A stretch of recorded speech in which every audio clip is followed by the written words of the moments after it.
नमस्कार, स्वदेश खबर देख रहे हैं आप। मैं हूं आपके साथ प्रशांत पांडे। हफ्ते के आखिरी कारोबारी दिन बाजार बंद होने पर सेंसेक्स लगभग 200 अंक गिरकर बंद हुआ, तो वहीं निफ्टी 102 अंक की गिरावट के साथ 22,900 के पार स्तर पर बंद हुआ। कैसा रहा हफ्ते भर बाजार का हाल, बता रहे हैं अंश भीलवार। तो बाजार में भारी गिरावट रही इस हफ्ते। निफ्टी की बात करें तो 8 मंथ के लो लेवल को छूता हुआ नजर आया। अब दूसरे ब्रॉड इंडिसेस की बात करें तो दोनों मिड कैप स्मॉल कैप भी लाल निशान में बंद हुए और ये दोनों इंडिसेस ने भी 8 मंथ के लो लेवल को छुआ। स्पेशली स्मॉल कैप की बात करें तो यहाँ पे जो गिरावट है वो ज़्यादा गहराती हुई नजर आए, क्योंकि यहाँ पे करीबन कुछ 8% की गिरावट होती हुई नजर आई है वीकली बेसिस पे। और ये जो गिरावट है वो पिछले 1 साल की सबसे बड़ी गिरावट है अगर वीकली बेसिस पे देखा जाए तो। अब अगर हम सेक्टोरल इंडिसेस की बात करें तो ऑलमोस्ट सारे ही सेक्टर्स हमें लाल निशान में बंद होते हुए नजर आ रहे हैं। निफ्टी पीएसयू बैंक और निफ्टी एनर्जी ने 1 ईयर के लो लेवल को छुआ है, तो निफ्टी रियल्टी ने 10 मंथ के लो को, एफएमसीजी ने 9 मंथ के लो को, तो फार्मा इंडेक्स देखे तो यहाँ पे 6 मंथ लो को छूता हुआ नजर आया है। अन्य इंडेक्सेस की बात करें तो यहाँ पे हम देख रहे हैं कि निफ्टी आईटी इंडेक्स को 3% से ज़्यादा गिरता हुआ नजर आया है। निफ्टी मेटल वो 4% के आसपास गिरता हुआ नजर आया। स्पेशली निफ्टी बैंक की भी बात की जाए तो यहाँ पे काफ़ी वॉलेटिलिटी दिखी थी, लेकिन ये इंडेक्स भी जाकर लाल निशान में ही बंद होता हुआ नजर आया। निफ्टी बैंक अगर ट्रेंड देखें तो 2 हफ्ते से इसमें लगातार खरीदारी हो रही थी और ये अब लाल निशान में जाता हुआ दिख रहा है, तो यहाँ पे भी कहीं ना कहीं थोड़े से एक नीचे की तरफ रिवर्सल साइंस बनते हुए नजर आते हैं। ओवरऑल देखा जाए तो मार्केट काफ़ी वीक रहा है वीकली बेसिस पे। शुक्रिया करेंगे अंश आपका इस अहम जानकारी के लिए। और बढ़ते हैं अपने खास सेगमेंट 5 का पंच की तरफ, जहां मेरे सहयोगी रविंदर आपको बताएंगे कि आखिर किन शेयरों और सेक्टर ने लगाया एक्शन भरा पंच। 5 के मंच में बात करेंगे 5 ऐसे स्टॉक की जिस पे एक्शन देखने को मिला। तो सबसे पहले बात करते हैं दीपक नाइट्रेट की, जहां पर कंपनी ने तीसरी तिमाही के रिजल्ट अनाउंस किए थे और उसमें कंपनी का जो रेवेन्यू है उसमें 6 से 6.5% की डिक्लाइन देखने को मिली क्वार्टर बेसिस पर। वहीं अगर बात करें पैट की तो पैट में भी अच्छी खासी गिरावट देखने को मिली, जो 194 करोड़ से घटकर 98 करोड़ पर देखने को मिला क्वार्टर बेसिस पर। वहीं अगर बात करें मार्जिन में तो मार्जिन में भी अच्छा खासा दबाव देखने को मिला, जो 14.6% से घटकर 8.8% पर देखने को मिला। और भी कुछ की ट्रिगर है इस स्टॉक के फॉल में, जैसे कि जो हायर रॉ मटेरियल था उसके कॉस्ट के चलते जो है कंपनी का मार्जिन में इम्पैक्ट देखने को मिला और प्रॉफिट में भी गिरावट देखने को मिला temporary rise in feed stock prices के चलते। अगला जो स्टॉक है मन्नापुरम फाइनेंस, जहाँ पर कंपनी के जो तीसरी तिमाही में जो NII है उसमें 12% का अपटिक देखा। वहीं अगर बात करें पैट में तो पैट में भी जो है 5 से 6% की अपटिक देखने को मिली, जो 428 करोड़ से बढ़कर 453 करोड़ पर देखने को मिली। लेकिन कंपनी का जो कंसोलिडेटेड AUM है उसमें 9% की डिक्लाइन देखने को मिली और अक्रॉस सेगमेंट में जो है NPA में भी राइज देखने मिला। इसी के साथ साथ मोतीलाल ने भी जो है नोट निकाली थी मन्नापुरम फाइनेंस पर, जहाँ पे उन्होंने न्यूट्रल रेटिंग को मेंटेन रखा है और टारगेट प्राइस जो है 215 का रखा है और उन्होंने FY27 का जो पैट एस्टिमेट है वो ऑलमोस्ट 3% से रिड्यूस किया है। अगला जो स्टॉक फोकस में रहा है यूनाइटेड ब्रूअरीज, जहाँ पर कंपनी में जो तीसरी तिमाही में जो रिजल्ट आए हैं उसमें जो रेवेन्यू है उसमें 10% का जो है अपटिक देखने को मिला ईयर ऑन ईयर बेसिस पर। वहीं अगर बात करें नेट प्रॉफिट की तो नेट प्रॉफिट में जो है भारी डिक्लाइन देखने को मिली 55% की, जो 85.3 करोड़ से घटकर 38.4 करोड़ पर देखने को मिला। वहीं मार्जिन जो है मार्जिन में भी 3% के आसपास की गिरावट देखने को मिली और कंपनी का जो वॉल्यूम है उसमें 8% की ग्रोथ देखने को मिली ईयर ऑन ईयर बेसिस पर। वहीं प्रीमियम सेगमेंट का जो वॉल्यूम है उसमें 33% की ग्रोथ देखने को मिली और कंपनी का जो पोर्टफोलियो में जो है प्रीमियम सेगमेंट का हिस्सा बढ़ाना कंपनी का की फोकस है।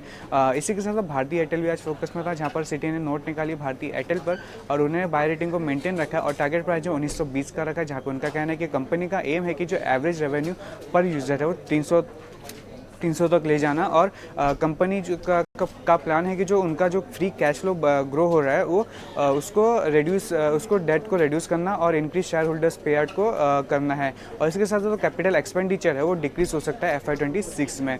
आखिरी में बात करेंगे मारुति सुजुकी पर, जहाँ पर HSBC ने मेंटेन रखा है buy rating and target price जो है 14,000 का रखा है, जहाँ पर उनका कहना है कि जो इंडिया जो है एक की एक्सपोर्ट हब होगा EVs के लिए, दोनों के लिए सुजुकी और टोयोटा के लिए, जो ड्राइव करेगा स्ट्रॉन्ग सेल्स ग्रोथ और जो मंथली EV सेल्स होगा 5,000 से 6,000 यूनिट हो सकता है।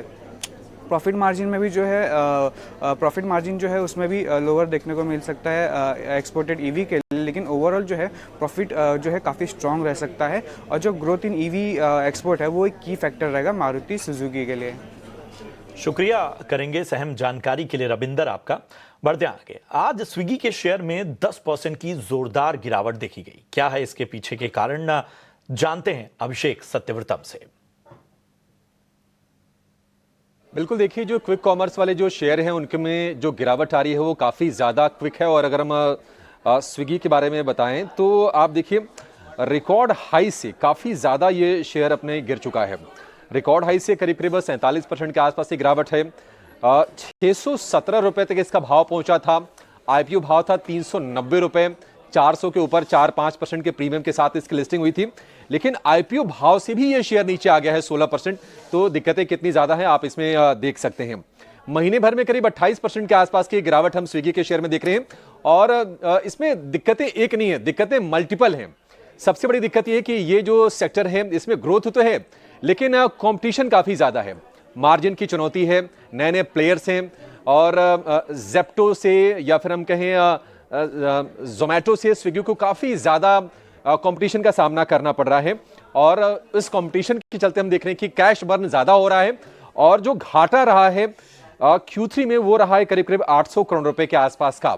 तो ये काफ़ी ज़्यादा ये चिंताजनक चीज़ है। इसके अलावा कंपटीशन जो बढ़ रहा है उसके चलते कस्टमर एक्विजिशन या फिर कस्टमर इंसेंटिव उस पर भी असर पड़ रहा है और ये कॉस्ट ज़्यादा निकल के आ रही है कंपनी के लिए। कंपनी अभी भी एक्सपेंशन वाले मोड में है, डार्क स्टोर पर निवेश कंपनी बढ़ा रही है। तो एक ये चैलेंज अभी भी कंपनी के लिए बनी रहेगी आगे चलते हुए भी। हाल फिलहाल एक खबर आई और सोशल मीडिया पर काफ़ी ज़्यादा ये सर्कुलेट हो रही थी कि इंस्टामार्ट में कुछ गड़बड़ी आई, कोई दिक्कत हुई और उसके चलते लोगों को 5 लाख तक का फ्री कैश मिला। ये कितनी ऑथेंटिक है नहीं है इसको लेकर चूंकि कंपनी की तरफ से कोई क्लैरिफिकेशन नहीं आया है, कोई बयान नहीं आया है, लेकिन ये सोशल मीडिया पर सर्कुलेट जरूर हुए हैं कि ये लोगों को 5 लाख रुपए तक के फ्री कैश मिले हैं और लोगों ने उस चीज से शॉपिंग की है। तो 16% नीचे आ गया है आईपीओ के भाव से। 13 नवंबर को कंपनी लिस्ट हुई थी और 23 दिसंबर को इसने 617 रुपए का हाई बनाया था।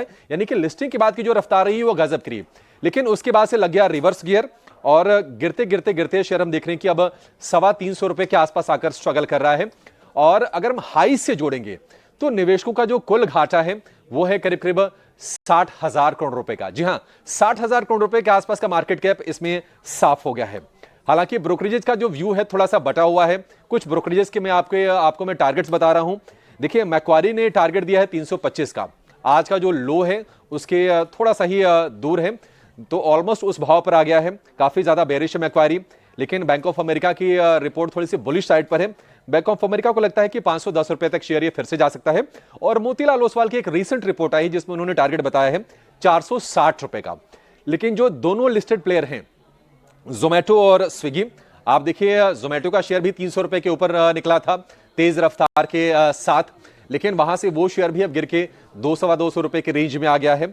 गिरावट अगर हम हाई से देखेंगे तो करीब 29% का है, लेकिन स्विगी में जो गिरावट है वो कहीं ज्यादा है। अपने हाई से 47% नीचे आकर ये शेयर ट्रेड कर रहा है। तो बढ़ता हुआ कंपटीशन, हाल फिलहाल कुछ उनके प्लेटफॉर्म में गड़बड़ियां, वैल्यूएशन, बढ़ता हुआ खर्च, डार्क स्टोर पर निवेश, ये मल्टीपल वजह हैं जिसके चलते हम देख रहे हैं कि स्विगी में रिवर्स गियर लगा हुआ है। और जो आप कह रहे हैं कि स्विगी का स्वैग खत्म हो रहा है, वो फिलहाल तो निश्चित तौर पर दिख रहा है। शुक्रिया करेंगे अभिषेक का। बढ़ते हैं आगे। गड़बड़ी की वजह से आरबीआई की न्यू इंडिया कोऑपरेटिव बैंक पर लगी रोक से इसके ग्राहकों की मुश्किलें बढ़ गई हैं। बैन की खबर आने के बाद इसके ग्राहक बैंक पहुंच गए।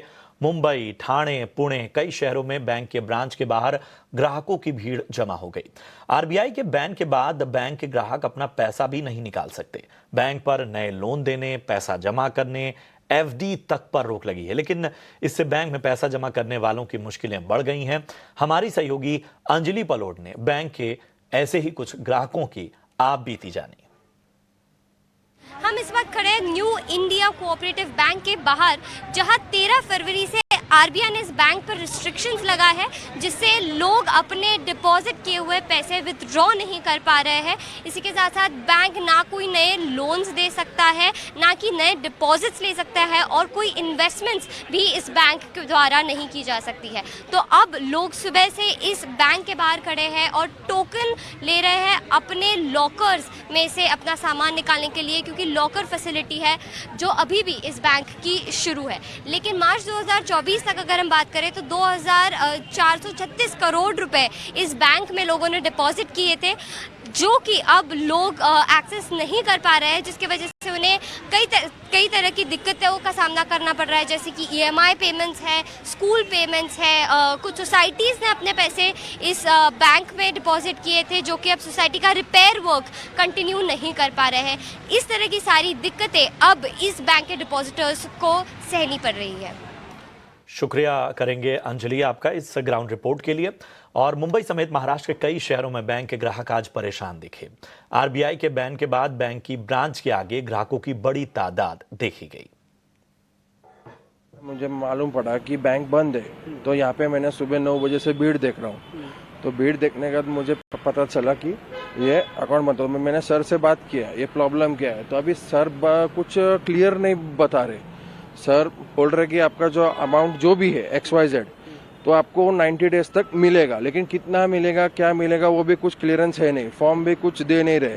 तो उनको मैं रिक्वेस्ट करके एक किया कि जो भी है वो क्लियरेंस मुझे कब तक मिलेगा, क्योंकि आगे जो भी मेरे लाइबिलिटीज है जो भी है मुझे वो तो पे करना ही है ना। 1 लाख रुपए अपने अकाउंट बैंक में, अचानक मालूम पड़ा बैंक बंद हो गया। फिर आदमी लोगों को भाड़ा देना है, आदमी लोगों को पगार देना है, फिर किराया है, शॉप का किराया है, अचानक मालूम पड़ा। हमारा अकाउंट ही 1982 से इतना भरोसा था बैंक के ऊपर, अभी ये बैंक ही उड़ गए तो हम बड़ी बैंक में भरोसा कैसा करेंगे? क्यों रखें उधर भी पैसा?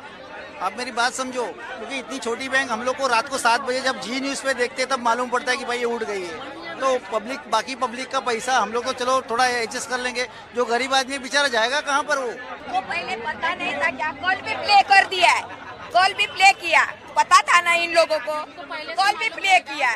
इसका 60,000 मेरा 10,000, क्यों प्ले किया? बोलने का ना था ऐसा ऐसा है।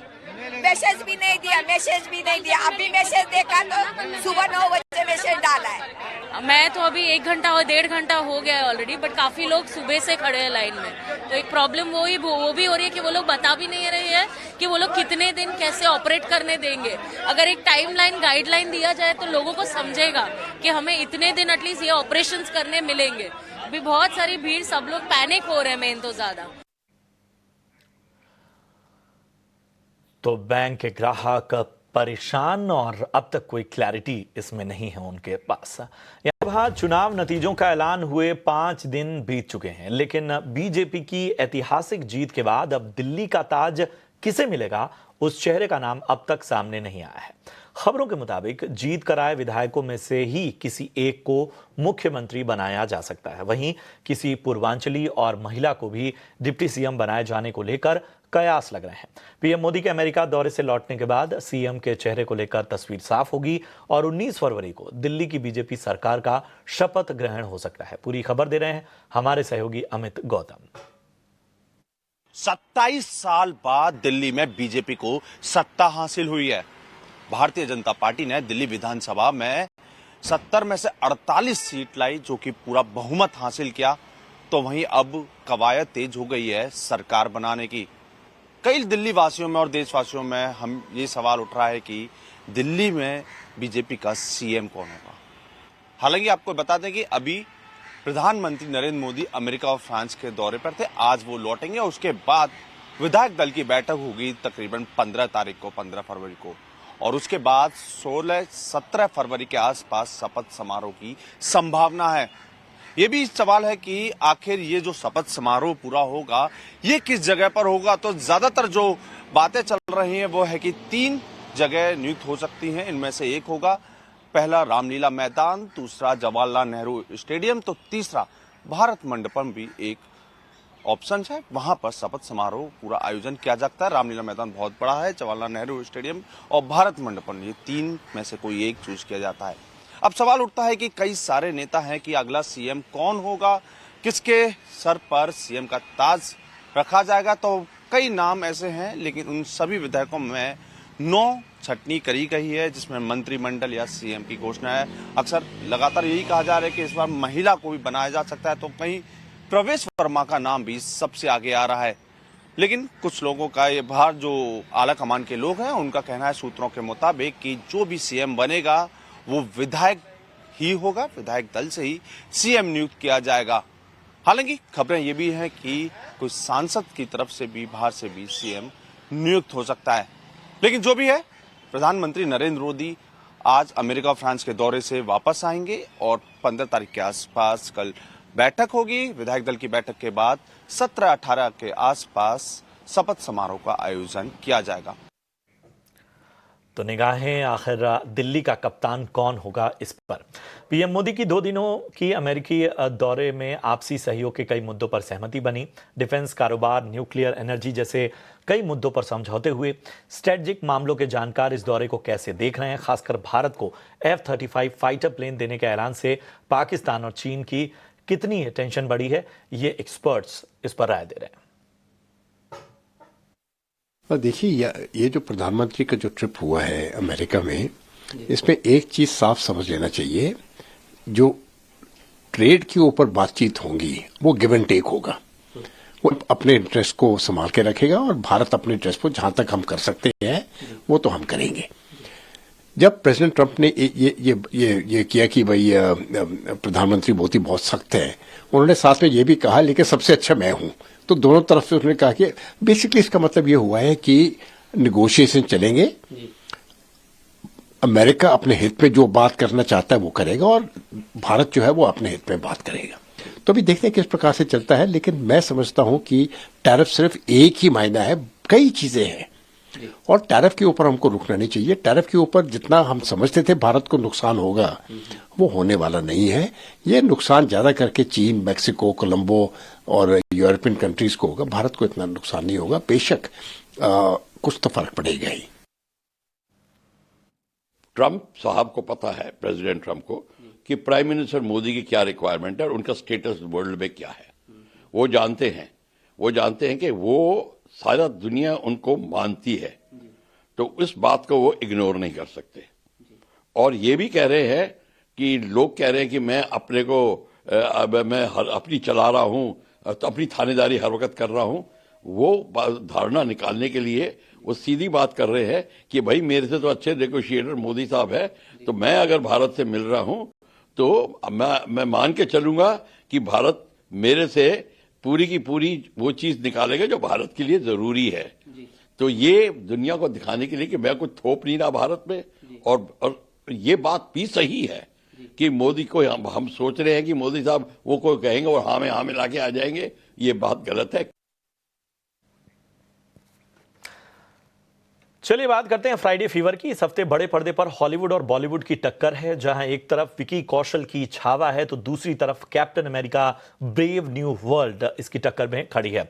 छावा की सबसे पहले बात करते हैं तो ये बेहतर फिल्म है, लेकिन और ज्यादा कमाल की हो सकती थी। खासतौर पे फिल्म का जो पहला हाफ है वो थोड़ा फ्लैट है और इसकी वजह से इस फिल्म का जो जज्बा होना चाहिए, जो इसमें दमदार प्रेजेंस होनी चाहिए थी, वो यहां पर नदारत दिखती है। हालांकि सेकंड हाफ बहुत ही जबरदस्त बनाया गया, एक्शन सीन बहुत अच्छे हैं, लेकिन क्लाइमैक्स में अगर आपका कमजोर दिल है तो ये क्लाइमैक्स कहीं ना कहीं आपको रुला देगा। विकी कौशल ने जबरदस्त एक्टिंग की है और इसके अलावा आप बात करें विनीत सिंह की तो उन्होंने कमाल का काम किया। इसके साथ ही अगर औरंगजेब के रोल में अक्षय खन्ना की बात की जाए तो गजब का उन्होंने अपना इंप्रेशन छोड़ा है। वहीं बात करें अगर दूसरी फिल्म की तो captain America brave new world MCU की ये पेशकश इस बार आपको एंटरटेन तो करती है, लेकिन कहानी प्रेडिक्टेबल है और जिस तरह की उम्मीद आप लेकर जाते हैं वहां पर कहीं ना कहीं कमजोर साबित होती है। हालांकि वीएफएक्स और बाकी एक्शन सीन जबरदस्त बन पड़े हैं, इसलिए बड़े पर्दे पर देखने में मजा आता है। तो इस हफ्ते की दोनों ही फिल्में देखने लायक हैं। आप बताइए कि आपको इनमें से कौन सी फिल्म पसंद आती है। चलिए इसी के साथ इस बुलेटिन में इतना ही, दीजिए इजाजत। आप देखते रहिए ईटी नाउ स्वदेश। नमस्कार।